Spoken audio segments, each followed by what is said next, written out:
Olá, tudo bem? Seguindo aqui os nossos comentários ao CPC de 2015, no vídeo de hoje nós vamos tratar sobre o artigo 42 e esse artigo aqui inicia o título 3 e de consequência o capítulo 1 e a seção 1 e trata da competência interna.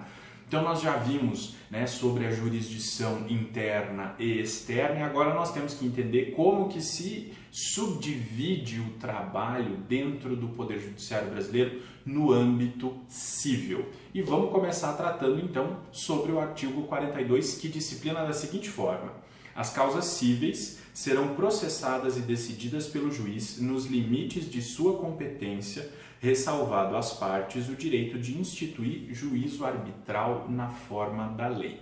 Então vamos começar a dissecar esse artigo aqui. Então ele trata das causas cíveis. O que são causas cíveis? Considerando aí um critério residual, são aquelas causas que não tenham natureza criminal, que não tenham natureza, inclusive, de direito do trabalho ou de direito eleitoral. Vão ser consideradas, de modo geral, causas de natureza civil. Então, essas causas vão ser decididas, processadas e decididas, diz o artigo, pelo juiz nos limites da sua competência. Que quando a gente fala em jurisdição, quer dizer, cada juiz é investido do poder jurisdicional. Isso é muito importante, quer dizer, naquele caso concreto, aquele juiz que vai decidir aquele caso tem todo o poder jurisdicional. Ele representa o Estado na solução daquele conflito.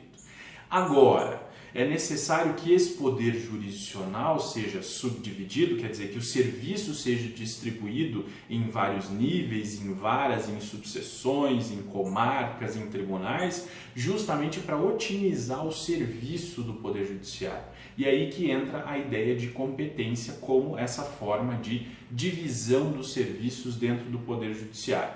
E a gente sabe que a competência é um pressuposto processual de validade, ou seja, aferir adequadamente a competência a partir dos critérios estabelecidos pela lei é importante para que o processo se desenvolva de forma válida. E eu trouxe aqui um conceito de competência que eu gosto bastante, porque acredito que ele seja bastante claro, dos professores Luiz Rodrigues Vamber e Eduardo Talamini, lá do curso avançado de processo civil.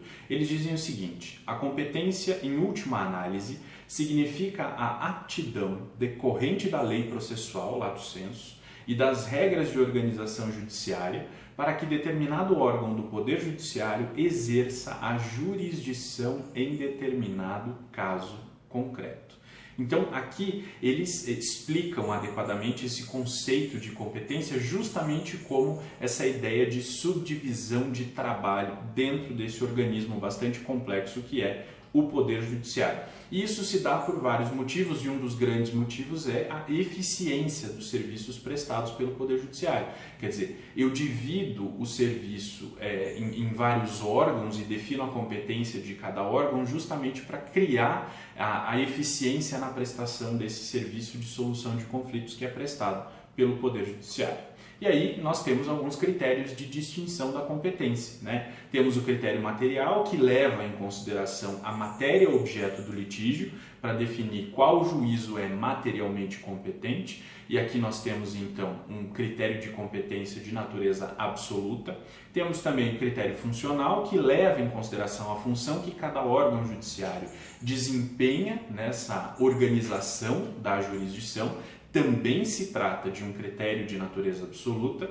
Temos o critério de distinção em razão da pessoa, e isso fica muito nítido quando a gente trata, por exemplo, de varas específicas para julgamento de casos que envolvam a fazenda pública. Quer dizer, a competência se dá nessa hipótese, nas comarcas em que há esse tipo de vara, em razão da pessoa envolvida no litígio. Temos também o critério que se fixa, por meio do qual se fixa a competência em razão do valor da causa. Isso fica bastante nítido quando a gente pensa nos juizados especiais. Juizados especiais cíveis, por exemplo, até 40 salários mínimos eu posso propor ação no juizado especial cível. Acima de 40 salários mínimos, se esse for o valor da minha causa, eu vou ter que propor ação na vara cível. Então aqui eu tenho 2 órgãos judiciários cuja competência é definida em razão do valor da causa. E o valor da causa, em regra, é um critério de competência de natureza relativa, tá? Mas é possível que a lei preveja que este critério seja de natureza absoluta. É o que acontece, por exemplo, na Lei dos Juizados Especiais Federais, que estabelece um limite de 60 salários mínimos para as ações que são propostas nos juizados especiais federais, mas diz textualmente isso, que se trata aí de um critério de natureza absoluta, ok? E por fim temos também o critério de natureza territorial, que vai definir a competência em razão do lugar em que ocorreu o fato ou do lugar em que seja domiciliado o réu, né? E a gente vai ver cada uma dessas hipóteses nos comentários aos artigos que vierem a seguir. Mas esse critério estabelece a competência em razão do local, do foro, tá?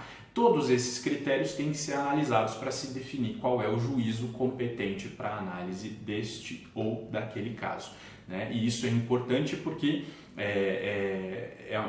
depende, né, a validade do processo depende da atenção a esses critérios de distinção da competência, de que eles sejam feitos aí de forma, a análise deles seja feita de forma adequada. E para finalizar, a gente não pode esquecer a previsão final, né, do artigo 42, que ressalva às partes o direito de instituir juízo arbitral naquelas hipóteses em que seja possível. E aqui, né, faz referência aí à Lei 9.307 de 96, que trata, né, da arbitragem no âmbito do ordenamento jurídico brasileiro, e a gente precisa relembrar também o artigo 3º do CPC, que também fala da arbitragem, né, e dá essa possibilidade de acesso à justiça por várias portas, né, não só pela porta da jurisdição.